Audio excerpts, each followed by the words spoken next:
terrorisme, si vous voulez, pas de souci, quoi, des crimes de guerre, tout ce que vous voulez. Mais finalement, c'est les terroristes qui financent ce terrorisme et qui a financé ce terrorisme. Bah oui, Netanyahou en bonne partie, c'est rigolo quand même.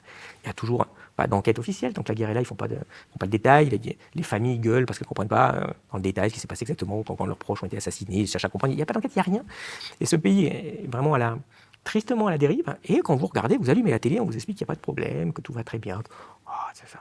Ah, c'est vrai que 300 morts aujourd'hui au Liban, c'est des Arabes, mais enfin bon, quand même, quoi. C'est juste dingue, quoi. C'est 2 fois les attentats terroristes de 2015 chez nous qu'il y a eu aujourd'hui.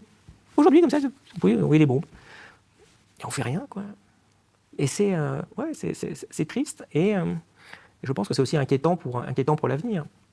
Il y a une phrase très forte dans le bouquin de Sipel aussi, que j'ai beaucoup aimé, qui est d'un universitaire américain, mais qui dit qu'il faut faire très attention parce que l'israélisation des forces de police, des forces de sécurité, voire des gouvernements chez nous, nous prépare, nous, citoyens, à être les futurs Palestiniens dans notre pays.